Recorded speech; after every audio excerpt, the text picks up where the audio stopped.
যে 8টা ছবি আমরা বানাতে যাচ্ছি মাঝারি দৈর্ঘ্যের, সেই ছবিগুলো কিন্তু বিপ্লব পরবর্তী সময়ের একটা নতুন কম্পাস বা নতুন দিকে হাঁটার রাস্তা দেখাবে।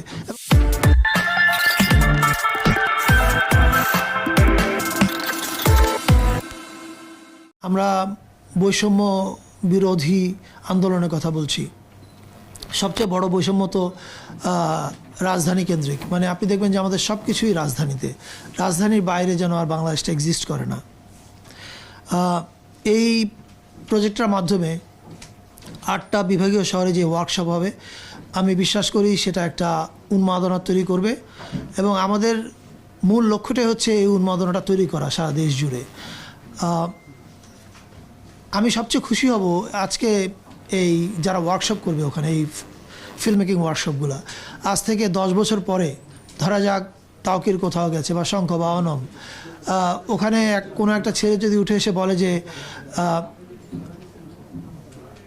তাকির ভাই আপনি যে ওয়ার্কশপটা করাইছিলেন অমুক সময়ে, আমি সেই ওয়ার্কশপের পার্টিসিপেন্ট ছিলাম, এখন আমি নিজেই ফিল্ম বানাচ্ছি।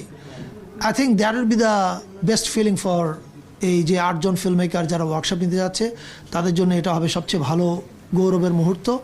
আর আমরা যারা সংস্কৃতি চর্চার সঙ্গে আছি, আমাদের সবার জন্য এটা একটা গৌরবের মুহূর্ত হবে যখন দেখব আমরা যে যেখানে আমরা ঠিক করেছিলাম যে ওখানে সুযোগ এবং সম্ভাবনা দেওয়া হবে না, কারণ আমরা সকল সম্ভাবনা ঢাকার জন্য বরাদ্দ রেখেছি, সেখানে যখন এই সামান্য, এটা হয়তো অনেক বড় সুযোগ না, কিন্তু এই সামান্য সুযোগটাই যখন কাজে লাগিয়ে ওই সব শহর থেকে ফিল্ম মেকাররা উঠে আসবে এবং তারা একসময় আমাদের বাংলাদেশের ফিল্ম মেকিং সিনারিও লিড করবে, সেটা হবে আমাদের সবচেয়ে প্রাউড মোমেন্ট। আর 8টা ছবির ক্ষেত্রে আপনারা জানেন যে এই ওয়ার্কশপের এটা প্রোডাকশন ওরিয়েন্টেড ওয়ার্কশপ, ফলে এটার মডেলটা হচ্ছে কাজ করতে করতে ওরা শিখবে। তার মানে একটা কাজ তৈরি হবে, 8টা ছবি তৈরি হবে, কিছু হবে ফিকশন, কিছু হবে ডকুমেন্টারি।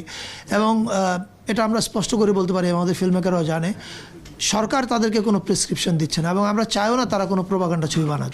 আমরা চাই তারা এমন ছবি বানাক যেটা এঙ্গেজিং এবং যেটা এ পিস অফ আর্ট হবে এবং যেটা নিয়ে ওই ফিল্ম মেকাররা নিজেরাই প্রাউড ফিল করবে। এবং আমরা বিশ্বাস করি এটা যদি ঘটে, তাহলেই কিন্তু আমরা যে ওয়েভটা তৈরি করতে চাচ্ছি সেই ওয়েভের আসল কাজটা হয়ে যাবে, রাদার দ্যান মেকিং সাম প্রোপাগান্ডাস। আর আমি 8 জন ফিল্ম মেকারকে ধন্যবাদ জানাই এবং আমি সার্চ কমিটির যে 3 জন, সুমন ভাই, তানিম নূর এবং আদনান আল রাজীব, তাদেরকে ধন্যবাদ জানাই। প্রায় বিনা পারিশ্রমিকে তারা কাজ করছেন সেটার জন্যে। এই তো আমার আপাতত বলবার এইটুকুই। সবাই ভালো থাকবেন। বিভাগ ভিত্তিক করার কারণটা হচ্ছে 8টা বিভাগেই যেন যারা অ্যাসপায়ারিং ফিল্ম মেকাররা আছে তাদের কাছে আমরা সুযোগটা নিয়ে যেতে পারি এবং তারা যেন ফিল্ম মেকিংটা শিখতে পারে। এবং 8টা বিভাগে যখন ওয়ার্কশপটা হবে, এটা একটা সৃষ্টির উন্মাদনা সৃষ্টি করবে বলে আমরা বিশ্বাস করি। এটা হচ্ছে আমাদের প্রথম লক্ষ্য। আর দ্বিতীয় লক্ষ্য একটু আগে বললাম যে 8টা ছবি তারা বানাবেন, আমরা কাউকে প্রেসক্রাইব করছি না আপনি কী নিয়ে ছবিটা বানাবেন। তারা এদেশেরই শিল্পী, তারা জানেন। এই যেমন একটু হুমায়রা বলছিলেন 15 বছর তারা কিসের ভিতর দিয়ে গেছেন তারা জানেন। তারা যে কোনো বিষয় নিয়ে গল্প বানাতে পারেন, তারা ওই শহরের আন্দোলন নিয়ে বানাতে পারেন, আবার এমন একটা বিষয় নিয়ে হরর ছবিও বানাতে পারেন যেটা আমরা এখন হয়তো আমাদের এখনকার সময়ে বসে আমরা বুঝতে পারছি না তারা কী ভাবছেন।